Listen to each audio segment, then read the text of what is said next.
सारा प्रणाम, मैं हूं भूपेश कोहली। बड़ी बहस में आप सभी का स्वागत है। सोनिया गांधी की ईडी के सामने पेशी के साथ ही कांग्रेसी कार्यकर्ताओं का देश के अलग अलग हिस्सों में बवाल शुरू हो जाता है। मनी लॉन्ड्रिंग से जुड़े नेशनल हेराल्ड मामले में सोनिया गांधी से 3 बार करीब 11 घंटे तक पूछताछ हो चुकी है। इस दौरान संसद से लेकर सड़क तक कांग्रेस नेता, सांसद और आम कार्यकर्ता इकट्ठा होते हैं, प्रदर्शन करते हैं। कहीं पर पुलिस से भिड़ंत होती है, कहीं वाहनों को आग लगाई जाती है, कहीं काले गुब्बारे छोड़े जाते हैं, बैनर लेकर नारेबाजी की जाती है। संसद में 4 कांग्रेस नेताओं को हंगामे के बाद लोकसभा अध्यक्ष ने पूरे सत्र के लिए सस्पेंड भी कर दिया। लेकिन ये बवाल आखिर क्यों हो रहा है? क्या राजनेताओं से पूछताछ नहीं हो सकती, खासकर तब जब उन पर भ्रष्टाचार और करोड़ों रुपए के गबन के आरोप हों? कांग्रेस का कहना है कि सरकार केंद्रीय एजेंसीज का दुरुपयोग कर रही है। सरकार कांग्रेस से डरती है, इसलिए ईडी को आगे करती है। लेकिन जिस तरह से मात्र सवालों पर बवाल हो रहा है, तो कहीं कांग्रेस को ईडी की कोई बड़ी कार्रवाई का डर तो नहीं सता रहा? पूछताछ में ऐसे कौन से जवाब हैं जो ईडी जानना चाह रही है? क्या राहुल गांधी के साथ संयुक्त पूछताछ भी संभव है? इन सभी मुद्दों पर अगले आधे घंटे तक चर्चा बड़ी बहस में।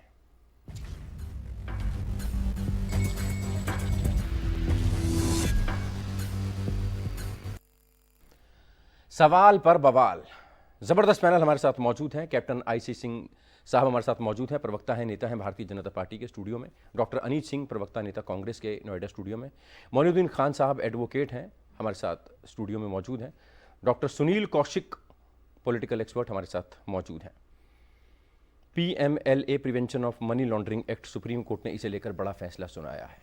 सिंह साहब, किस तरीके से आप सुप्रीम कोर्ट की टिप्पणी को देखते हैं और कांग्रेस के प्रदर्शन को देखते हैं? भूपेश जी, आज जो सुप्रीम कोर्ट ने जो टिप्पणी करी है बिल्कुल अपनी जगह सही की है, क्योंकि एक स्वतंत्र जांच एजेंसी अगर आज उसके ऊपर अगर कहीं प्रतिबंध कुछ तरह का अगर बाई चांस अगर लगा दिया जाता तो जांच एजेंसियां अपंगु हो जाती और आगे चल के जो वो एक खुले हैंड करना चाहती थी शायद भविष्य में कभी नहीं कर पाती। तो सुप्रीम कोर्ट के लिए इसके लिए मैं कहूँगा कि उन्होंने बहुत ही अपनी एक बुद्धिमत्ता का परिचय दिया है कि जो उनके अधिकार थे बरकरार रखे हैं। और जो ये विपक्षी पार्टियां हैं, कोई भी हो, जो एक तरफ जो है ना आम जनता का पैसा लूटती हैं और फिर कहती हैं कि उसको रिकवरी भी नहीं करी जाए, उनकी गिरफ्तारी भी नहीं हो, तो आप सोचिए किस तरह का ये भारत बनाना चाह रहे हैं कि आप लूट भी करोगे और जांच एजेंसियां आपसे पूछ बताव भी नहीं करें। तो ये बिल्कुल सुप्रीम कोर्ट ने बहुत ही एक अच्छा डिसीजन लिया है और इससे जो है ना अब लोगों पे कुछ डर व्याप्त होगा। उन्हें लगेगा कि हाँ, अगर हम गलत करेंगे तो जो जांच एजेंसियां वो तो हमें बख्शेगी नहीं, मगर सुप्रीम कोर्ट में जाएंगे तो हमें वहां भी राहत नहीं मिलेगी। इसलिए कहीं ना कहीं थोड़ी बहुत इन पर लगाम जरूर लगेगी।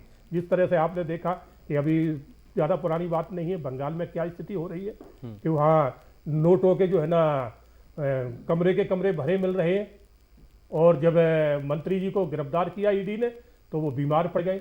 उससे पहले बहुत अच्छे भले थे, महिला मित्र उनके यहाँ से बरामद हो रहे हैं, तो उस टाइम ना उनको बीमारी थी ना कुछ था, और जैसे ही जांच एजेंसियां उनको हिरासत में लेती हैं तो उनके अंदर कितनी बीमारियां निकल आती हैं। तो इनके लिए ये बहुत जरूरी था, जो सुप्रीम कोर्ट ने आज डिसीजन लिया है, बहुत जरूरी था ये। डॉक्टर अनीत सिंह, ये कहीं ना कहीं उन लोगों के लिए झटके के तौर पर है जो ईडी के रडार पर हैं। सोनिया गांधी, राहुल गांधी, ऐसे तमाम और नेता, फारूक अब्दुल्ला को भी ईडी का नोटिस चला गया है, तमाम और नेता। क्या लगता है कांग्रेस को? भूपेश जी, पहले तो मैं आपके माध्यम से बताऊं कि ये जो प्रदर्शन है हमारा, जैसे कल राहुल जी विजय चौक से गिरफ्तार कर लिए गए, उनके साथ 59 सांसदों को 6 से 8 घंटे तक के लिए डिटेन करके रखा गया। ये जो जनमत है और जो संवैधानिक अधिकार है उसका जो सांसदों के अधिकार हैं और एक जो नागरिक के तौर पे हमारे अधिकार हैं, जो विपक्ष का अधिकार है, जो हमें विरोध करने का अधिकार है, उसको दबाया जा रहा है। इसके खिलाफ आज कांग्रेस पार्टी सड़कों पे है। दूसरी बात, हम अपने नेता के साथ हैं और हमने कहा था कि हम शांतिपूर्ण तरीके से एक दर्शाना चाहते हैं कि हम अपने इस मुश्किल के टाइम पे जब ईडी का गलत इस्तेमाल हो रहा है, हम अपने नेता के साथ हैं। लेकिन आज नई दिल्ली के इलाके में धारा 144 लगा दी जाती है। गांधी जी के समाधि स्थल पर वहाँ पे हमने दिल्ली पुलिस से परमिशन मांगी, वो हमें डिनाई कर दिया जाता है। भाई, आपने बताया ईडी का गलत इस्तेमाल हो रहा है, ये कैसे? मैं आपको बताता हूं सर। फाइनेंस मिनिस्ट्री ने जो अभी लेटेस्ट डेटा लोकसभा में प्रस्तुत किया है, उसके हिसाब से जब से ईडी बनी है तब से लेके आज तक 5,422 केसेस रिपोर्ट करी गई हैं पीएमएलए के तहत। पीएमएलए मतलब prevention of money laundering act के तहत आज तक 5,422 केस दर्ज हुए हैं, जिसमें 65% तकरीबन 3,500 केसेस सिर्फ 8 साल के मोदी राज में दर्ज हुए हैं, जिसमें से आज तक जो कन्विक्शन हुए हैं वो सिर्फ 23 लोगों का हुआ है। पूछताछ करनी छोड़ दी जाए? नहीं, बिल्कुल नहीं। मैं आपको बस बताना चाहता हूं इसमें राजनीति कहां चली है। हमें अगर किसी पूछताछ भी करनी छोड़ दी किसी जाए भी संस्था तो से क्या कोई होगा चीज इस नहीं देश का? छुपानी और है। अगर पूछताछ हो रही है तो सड़कों पर बवाल क्यों? भूपेश जी, मैं आपको बताऊं कि हमारे नेतागण आज तक कोई भी ईडी या किसी भी सरकारी एजेंसी का कोई भी उन्होंने विरोध नहीं किया है और पूरी तरीके से सहयोग कर रहे हैं। लेकिन जिस तरीके से आज ईडी का इस्तेमाल किया जा रहा है, ये एक टूल की तरह काम कर रही है, जिससे सरकार अपने विरोधियों को सिंह साहब क्यों और टूल की तरह इस्तेमाल कर रहे हैं? आप को, लगातार विपक्ष फंसाने बार-बार का आप काम लोगों पर कर रही आरोप लगा रहा है, इनका ईडी हो, conviction इनकम rate, टैक्स हो, सीबीआई हो, तमाम लोगों का दुरुपयोग, तमाम एजेंसीज का दुरुपयोग क्यों करते हैं आप लोग? बड़ा आरोप आपके सामने। भूपेश जी, आपने देखा होगा कि महंगाई की भी बात करते रहते हैं, मगर महंगाई के मुद्दे को लेकर कभी रोड पे नहीं आए हैं। इनके प्रांतों में जहां जहां इनकी सरकारें, वहां डेली हत्याएं हो रही हैं, बलात्कार हो रही है, कभी रोड पे नहीं आए हैं।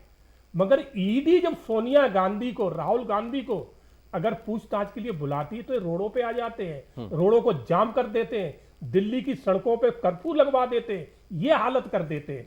तो आप देखिए, ईडी जब आपको बुला रही है पूछने के, आपने कुछ किया नहीं है, आप बिल्कुल गलत नहीं है, तो आपको डर किस बात का है? वो आपसे सवाल पूछेगी और आप उसका जवाब दीजिए। आपने कुछ किया नहीं है, आपका कुछ बिगड़ेगा नहीं। और अगर आपने चोरी की है, घोटाला किया है, तो आप कितनी भी भीड़ इकट्ठी कर लें, कितना भी आप उपद्रव कर लें, आप बचेंगे नहीं, क्योंकि देश में संविधान है, न्यायपालिका है, आप इनसे बच के नहीं जा सकते। आप भीड़ तंत्र दिखा सकते हो, मगर आप कानून से बच के नहीं जा सकते। मैं अपने मित्र जो कि बीजेपी के काफी वरिष्ठ प्रवक्ता हैं, मैं इनको बताना चाहूंगा कि कल जब राहुल गांधी जी को अरेस्ट किया गया है तो हमारी मांग सिर्फ और सिर्फ यही थी कि महंगाई, बेरोजगारी, रुपए की गिरती हालत, अग्निपथ, एमएसपी, किसान, आटे पर जीएसटी, सीमा पर चीन, ये सब सारे मुद्दे लेके, क्योंकि इन सारे मुद्दों में से अगर आपको लगता है कि ये सब सारे, जिस दिन ईडी पूछताछ कर रही है सोनिया गांधी से, आपने दिन वो ही क्यों चुना? क्योंकि संसद इस समय चल रहा है और संसद में नहीं, आप एक दिन पहले भी कर सकते थे, एक दिन बाद में भी कर सकते हैं, मगर आप जब भी रोड पे आज भी संसद में हुआ है, जब ईडी पूछ बताओ करती है, उनसे बुलाती है, तब आप दिखाते हैं। आप जो है ना, आप सिर्फ एक परिवार को बचाना चाहते हैं, इस देश को, इस देश के संविधान के, इस देश के न्यायपालिका को आप नहीं बचाना चाह रहे, सिर्फ एक परिवार को बचाना चाह रहे। मैं आपके माध्यम से बताना चाहूंगा कि आज देश में 70 साल के इतिहास में, हमारे संविधान के और संसद के इतिहास में आज सबसे काला दिन इसलिए है कि 29 सांसद इस समय उनको संसद अटेंड करने नहीं दिया जा रहा है। हमें संसद में जो महंगाई, करेंसी हमारी टूट रही है, निवेशक हमारे भाग रहे हैं, महंगाई, लेकिन आज तक सरकार ये क्लियर कट नहीं बता रही कि इन सारे मुद्दे को आप बताइए। देश की यूपीए 2 में, यूपीए 1 में इंदिरा गांधी के टाइम और राजीव गांधी के टाइम कितने बर्खास्त हुए? आता हूं, दोनों के पास आता हूं। आरोप प्रत्यारोप का दौर जारी है। गेस्ट हमारे साथ और भी हैं, आता हूं। अनी सिंह आऊंगा, आता हूं। गेस्ट और भी हैं हमारे साथ। मोइनुद्दीन खान एडवोकेट हैं जाने माने। खान साहब, आपसे समझना चाहेंगे, कोर्ट ने मनी लॉन्ड्रिंग एक्ट में इन प्रावधानों को चुनौती देने वाली सभी याचिकाओं को सिरे से खारिज कर दिया। सुप्रीम कोर्ट ने एक्ट के तहत ईडी की गिरफ्तारी, तलाशी, जब्ती से जुड़ी तमाम शक्तियों को कायम रखा है। ये प्रोसेस था, ये प्रोसीजर था, ये पहले से था। जिस तरीके से कांग्रेस इसमें कुछ ढूंढ रही थी वो नहीं मिल पाया। सबसे पहले भूपेश जी, मैं अपने को पैनलिस्ट को मेरा नमस्कार। मैं आपको ये बताना चाहता हूँ, मैं कोई राजनीतिक व्यक्ति नहीं हूँ। मैं आपको जो सुप्रीम कोर्ट में हुआ, जो कानून में है, मैं उसकी आपको व्याख्या कर सकता हूँ, उसको मैं बता सकता हूँ जी। तो जैसा कि आपने देखा कि 241 पिटिशनर्स थे जिन्होंने सुप्रीम कोर्ट को अप्रोच किया था। सुप्रीम कोर्ट में जो मनी लॉन्ड्रिंग एक्ट की धाराएं थी, उनकी संवैधानिकता को लेकर के प्रश्न चिन्ह था।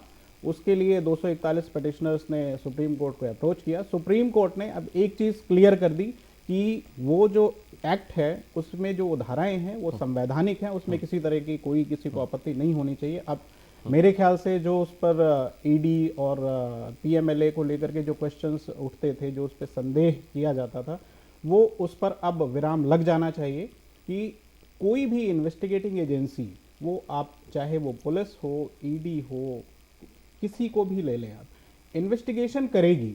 इन्वेस्टिगेशन करने के बाद वो कन्विक्शन नहीं है, आपको दोष सिद्धि नहीं हो जाती, इन्वेस्टिगेशन है। इन्वेस्टिगेशन करने के लिए उनको फ्री होना चाहिए। जो अभी आपने बताया जैसे कि अब उसमें बेल को लेकर के कि बेल किन ग्राउंड्स पे मिलनी चाहिए, नहीं मिलनी चाहिए, जो अरेस्ट को लेकर के है, जो सीजर को लेकर के है, इन चीजों को लेकर के प्रश्न चिन्ह लगा हुआ था, जिनको सुप्रीम कोर्ट के सामने ये प्रश्न आया। अब वो क्लियर हो चुका है, सुप्रीम कोर्ट ने अपहेल्ड कर दिया कि इसमें कोई परेशानी नहीं है।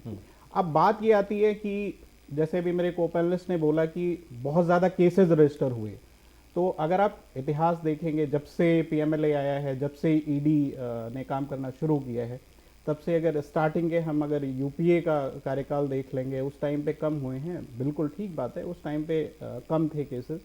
तो अगर आप जो करंट गवर्नमेंट है इसका टेन्योर देखेंगे, इस टेन्योर में केसेस बढ़े हैं, तो अब उसको आप दोनों तरह से ले सकते हैं कि अगर हमारी इन्वेस्टिगेटिंग एजेंसीज इफेक्टिव हैं, केसेस अगर बढ़ रहे हैं, तो सीधी सी बात है कि वो एक्ट कर रही है ना, उनका इन्वेस्टिगेशन भी करेंगी। अगर कहीं क्राइम होगा तो पुलिस को वहां पहुंचना पड़ेगा। सर, ये जो एक्सपोनेंशियल राइज है अभी इस सर, जो सर, केसेस रजिस्टर हो रहे हैं, सर, मुझे उसमें आप देखिए, इसमें जो राजनीतिक एंगल है, मैं उससे अपने मित्र को बताना चाहूंगा कि हेमंत बिश्व शर्मा, एकनाथ गायकवाड़, मुकुल रॉय और ऐसे कितने लोग सर, हैं आपने ही जो अभी वो पार्टी बताया, चेंज सर, कर आपने लेते हैं। आप बताइए इनके खिलाफ जो ईडी की कार्रवाई हो रही अभी थी। डॉक्टर साहब, वो- आपने स्वयं बताया, अभी आपने बताया कि 5000 समथिंग केसेस रजिस्टर हुए। अगर आप देखेंगे ना कि जो केसेस रजिस्टर हुए हैं, वो सिर्फ ऐसा नहीं है कि वो सिर्फ किसी एक पॉलिटिकल पार्टीज पर रजिस्टर हुए हों, बिजनेसमैन पर भी हुए हैं और पॉलिटिकल पार्टीज पर भी हुए हैं, सब पे केसेस ग्रुप्स रजिस्टर पे भी होते हुआ हैं, मीडिया ग्रुप्स पर भी होता है। चलिए। वो ऐसा नहीं है कि किसी पर केस रजिस्टर नहीं हुआ। Doctor case Sunil register Kaushik, होता है। गिरफ्तारी के लिए ईडी को आधार बताने की भी जरूरत नहीं है। कितना बड़ा झटका उन लोगों के लिए, उन नेताओं के लिए, उन शख्सियतों के लिए जो ईडी के रडार पर है। देखो भूपेश जी, मैं तो यह देखूं तो सिर्फ किरदार बदले हुए हैं।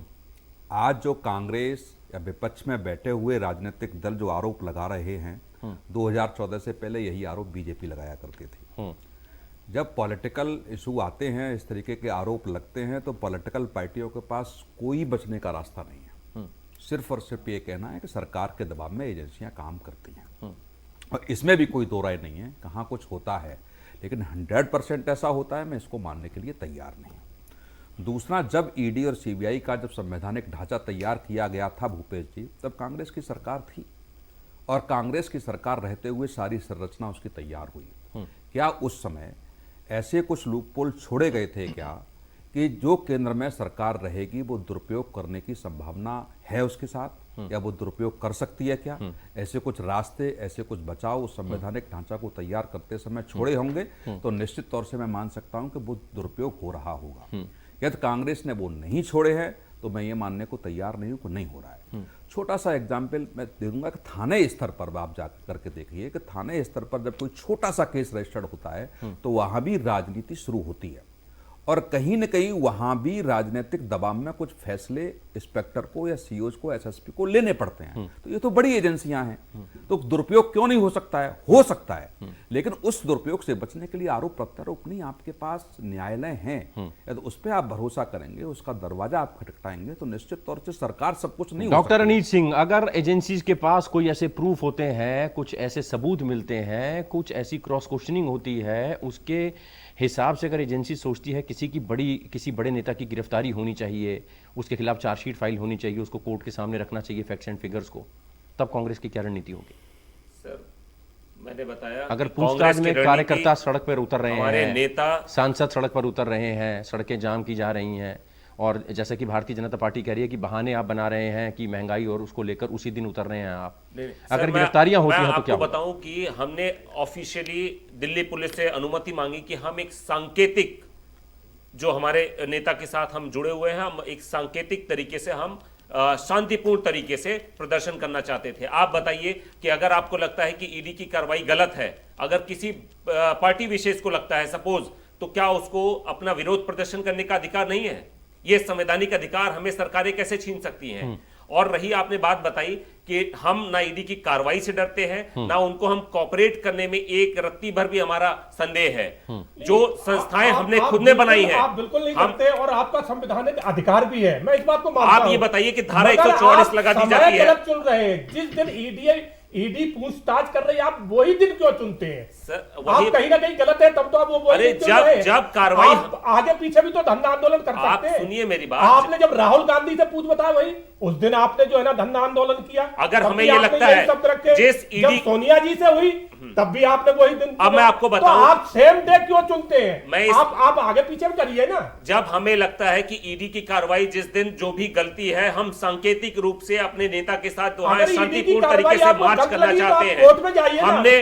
हमने इसकी परमिशन के लिए गांधी जी के समाधि स्थल का स्थान मांगा, लेकिन दिल्ली पुलिस ने उसको भी डिनाई कर दिया। आज आपको ताजुब होगा ये जान के कि नई दिल्ली के इलाके में धारा 144 लगा दी गई है। आपने उस दिन का समय मांगा है, तो आपका समय गलत है। सिंह साहब आता हूं। डॉक्टर नीत, मेरा सवाल एक और है। अगर कहीं कोई गड़बड़ झाला नहीं है, आपको लगता है कि बिल्कुल पाक साफ है, किसी तरह की कोई गड़बड़ नहीं हुई है, तो एजेंसीज के सामने जाकर उनसे बात करके उनको अपनी बात बता के अपना पल्ला छुड़ाइए एजेंसी से। फिर ये प्रदर्शन, धरना, ये सब कहां कोई अतिशयोक्ति है भूपेश जी? हमारे नेता बताइए, जो भी समय दिया गया, जितने घंटे के लिए भी आपने डिटेन किया, आपको मैं बताऊं कि 5-5 दिन की आपकी ईडी की पूछताछ होती है ऐसे केस में जिसमें एक भी फाइनेंशियल ट्रांजैक्शन नहीं है। ये बहुत अपने तरीके का अनोखा केस है, जिसको 2015 में बंद कर दिया जाता है, इसको फिर से रीओपन किया जाता है। गड़े मुर्दे उखाड़ रहे हैं। इन मुद्दों में कुछ है नहीं सिंह साहब, कुछ होगा नहीं। सिर्फ चुनाव आ रहे हैं 5 स्टेट में, उसको भुनाने के लिए कांग्रेस को बदनाम किया जा रहा है, सोनिया गांधी, राहुल गांधी को बदनाम किया जा रहा है। कुछ निकलेगा नहीं इसमें से। ठंडे बस्ते में मुद्दे पड़े हुए हैं, तमाम बेरोजगारी की, नौकरी की, महंगाई की बात नहीं करते आप। अब ईडी का मुद्दा उछाल दिया आपने, ये बड़ा आरोप कांग्रेस का। इसका जवाब? भूपेश जी, अगर इन्हें ऐसा लगता है कि इसमें कुछ है नहीं, तो इन्हें डरने की भी जरूरत नहीं है। और सबसे बड़ी बात यह है कि नेशनल हेराल्ड जो केस जो चल रहा है, उसमें सबसे बड़े शेयरधारी तो सोनिया जी, राहुल जी है। तो उसका किसके ऊपर लगेगा आरोप? तो इन्हीं पे लगेगा ना। तो आप निष्पक्ष हो तो उसका बयान दीजिए। आप कहीं मोतीलाल वोरा पे डाल रहे हैं, जो अब इस दुनिया में ही नहीं है। आपको मालूम है कि उन पे डाल दो, वो इस दुनिया में ही नहीं। जवाब क्या देंगे? आप 75% से ज्यादा शेयर सोनिया जी और राहुल जी के पास है, तो इसका जवाब कौन देगा? जवाब भी आपको देना पड़ेगा। सर, यंग इंडिया के जो फॉर्मेशन है वो आर्टिकल 25 के तहत किया गया है, नॉट फॉर प्रॉफिट। इसमें ना ही इनके कंपनी के कोई भी पदाधिकारी ना सैलरी ले सकते हैं, ना ही किसी भी तरीके का 5,000 करोड़ की प्रॉपर्टी है जनाब, 5,000 करोड़ की प्रॉपर्टी। मुझे कंप्लीट कर आपने 50 लाख रुपए देके सारी अपने नाम कर ली। हाँ, आप सुनिए, बात ये है। अपने नाम कैसे कर ली? आर्टिकल 25 के तहत, ये विशेष प्रोविजन के तहत ये कंपनी तो बनाई गई है, कौन सा अधिकार था कि चाहे कोई भी हो, चाहे कंपनी का कोई भी पदाधिकारी हो, ना ही एक ट्रांजैक्शन कर सकता है, जिन्होंने ना ही वो पैसे ले सकता है, आजादी के लिए लड़ाई लड़े थे, उनके ना लिए ही एजीएल के तहत आने वाली किसी प्रॉपर्टी का ट्रांजैक्शन हुआ, ना ही कोई फाइनेंशियल ट्रांजैक्शन हुआ। भूपेश जी, मैं आपके माध्यम से बता रहा हूं, ये पहला ऐसा मनी लॉन्ड्रिंग का केस है पूरी हिंदुस्तान में जिसमें कोई भी मनी लॉन्ड्रिंग हुई ही नहीं है, कोई भी फाइनेंशियल ट्रांजैक्शन नहीं हुआ। 5,000 करोड़ की प्रॉपर्टी और आपको जिस तरीके से, इससे बड़ी हास्यास्पद बात और क्या हो सकती है? साहब, आप सुनिए, सुनने वाली मैं आपको ये बता रहा हूं कि ये कंपनी टू कंपनी ट्रांसफर हुआ है, एक कंपनी से दूसरी कंपनी में। जिस कंपनी में ट्रांसफर हुआ है वो आर्टिकल 25 के तहत रजिस्टर्ड कंपनी है, जिसमें उसके कोई भी शेयर होल्डर या कोई भी लोग एक पैसा भी नहीं निकाल सकते। डॉक्टर सुनील कौशिक, जिस तरीके से यहां पर आरोप प्रत्यारोप का दौर चल रहा है, आप लगातार पिछले कई दशकों से खबरों को देख रहे हैं, नब्ज टटोलते हैं, एक्सपर्ट कमेंट्स हम आपसे लेते रहते हैं। आपको लग रहा है कि जिस तरीके से कांग्रेस आरोप लगा रही है कि सिर्फ इलेक्शंस को लेकर बदनामी की जा रही है, इस केस में कुछ है नहीं, या वाकई ईडी के हाथ कुछ ऐसा लग रहा है जो बार बार इन्वेस्टिगेशन की जा रही है और कोई बड़ी कार्रवाई हो सकती है? नहीं, देखो, यदि ऐसा कुछ नहीं होता भूपेश जी, तो मुझे लगता है कि कांग्रेस सुप्रीम कोर्ट या हाई कोर्ट जाने से नहीं हिचकिचाती। कांग्रेस के पास बहुत बड़े बड़े वकील हैं, लेकिन निश्चित तौर से कुछ है ये सरकार। और दूसरी बात, यदि कोई केस बंद होने के बाद खुलता है तो मुझे लगता है कुछ नए इनपुट होते हैं। ऐसा नहीं है कि पहले कुछ नई चीज़ें नहीं आई होंगी, नई चीज़ें कुछ ऐड नहीं की गई होंगी, उससे उसके बदले केस ना खुलता हो, ऐसा नहीं, मैं मानने को तैयार नहीं हूँ। कुछ नई चीज़ें सरकार के पास है, ईडी के पास है, तो निश्चित तौर से वो केस खुला है। लेकिन ये आरोप प्रत्यारोप का जो दौर है, मैंने अभी भी कहा कि सिर्फ किरदार बदले हैं, इसके अलावा कुछ भी नहीं है पार्टियों के पास। आप देखिए, इसी जब यूपीए की सरकार थी तभी सुप्रीम कोर्ट ने क्या कहा था कि सीबीआई पिजड़े का तोता है। मुलायम सिंह ने कितनी बार आरोप कांग्रेस को ऊपर लगाए थे कि सीबीआई के डंडे से हमको डराना चाहती है कांग्रेस। तो केवल किरदार बदले हैं। उस समय 2014 से पहले आपने देखा होगा कि अमित शाह और मोदी के खिलाफ तमाम जांचा केस हुई, तो वो बीजेपी भी चिल्लाती थी, बीजेपी भी आंदोलन करती थी कि कांग्रेस एजेंसियों का दुरुपयोग कर रही है। लेकिन वास्तव में यदि आप लोकतांत्रिक लड़ाई लड़ना चाहते तो इन सब चीजों से तो गुजरना पड़ेगा। मोइनुद्दीन खान साहब, कई चुनौतियां दी गई थी प्रावधान में और ये भी कहा गया था इससे फंडामेंटल राइट्स का भी हनन होता है, मौलिक अधिकारों का भी हनन होता है, लेकिन सुप्रीम कोर्ट ने इस बात को मानने से भी इनकार कर दिया। कैसे समझें इसे? सर, मैं एक चीज़ आपको क्लियर कर दूं कि अगर आप किसी को डिटेन करते हो तो भी उसके मौलिक अधिकारों का हनन होता है, किसी को अरेस्ट करते हो तो उसके भी मौलिक अधिकारों का हनन होता है। अगर कोई क्राइम किया गया है और उसको इन्वेस्टिगेटिंग एजेंसीज डिटेन करती हैं या अरेस्ट करती हैं तो वहाँ मौलिक अधिकार कहाँ गया? अगर कोई अपराध हुआ है तो अपराधी जो भी होगा उसको अरेस्ट किया जाएगा, इन्वेस्टिगेशन होगी, इसमें कोई बड़ी बात नहीं है, ये कोई नई चीज़ नहीं है। ये हम आसपास अपने होने वाली घटनाओं से देख सकते हैं। इस बिना पर इन्वेस्टिगेटिंग एजेंसीज पर या गवर्नमेंट पर या कोर्ट्स पर एलिगेशंस लगाना, आरोप प्रत्यारोप लगाना, ये बिल्कुल ही अनुचित है। मैं नहीं मानता कि ये सही चीज़ें हैं। आप एक बार गौर करके देखें, हम पुलिस स्टेशन जाते हैं, पुलिस स्टेशन में कोई कंप्लेंट हुई, उसकी प्रिलिमिनरी इंक्वायरी चल रही है, इंक्वायरी के टाइम पे हम एलिगेशंस लगाते हैं, आइए उससे मिल गया, तो क्या वाकई वो मिला हुआ होता है? अगर मैं खुश हूं तो मैं कहता हूं इन्वेस्टिगेटिंग एजेंसीज बहुत अच्छे से काम कर रही हैं, मुझे अगर अच्छा नहीं लगा तो मैं कहता हूं इन्वेस्टिगेटिंग एजेंसीज अच्छे से काम नहीं कर रही हैं। तो जो आपका प्रश्न है कि मौलिक अधिकारों का हनन हो रहा है, जहां अपराध है, जहां अपराध का कोई जी, जहां कोई अपराध किया गया है या कहीं कोई ऐसा केस रिपोर्ट किया गया है, वहां अगर इन्वेस्टिगेशन हो रही है और ड्यूरिंग द इन्वेस्टिगेशन किसी को अरेस्ट किया गया और किसी को, इज इट राइट, तो किसी को डिटेन करते हैं, अरेस्ट करते हैं, तो इसमें कोई मौलिक अधिकारों का हनन नहीं होता। चलिए आऊँगा आपके पास। डॉक्टर अनीत, भारतीय जनता पार्टी का आरोप है कि सरकार और एजेंसीज पर आप इस तरीके से दबाव नहीं बना सकते। लोगों को इकट्ठा कर लिया, सांसदों को इकट्ठा कर लिया, मुख्यमंत्री को इकट्ठा कर लिया, सड़क जाम कर दी, धरने प्रदर्शन कर दिए, काले गुब्बारे उड़ा दिए, गिरफ्तारियां दे दी, इससे कहीं कोई दबाव नहीं पड़ेगा सरकार पर, एजेंसीज अपना काम करेंगी और जहां गलत है उसको पनिश करेंगी। भूपेश जी, इस सरकार ने जिस तरीके से देश की जो ज्वलंत मुद्दा है उनको दरकिनार करके अपने एजेंडे पे काम करने का शुरुआत करी हुई है, उसका हम विरोध करते हैं। हम सड़क पर आते हैं, हम राष्ट्रपति जी से मुद्दे का तो विरोध किया ही नहीं है, यही तो सबसे बड़ी प्रॉब्लम है इनकी। हमें मिलने नहीं दिया जाता। जनता के मुद्दे पे ये बताइए, ना रोड पे करते हैं और ना सदन में करते हैं, ये सिर्फ बात करते हैं।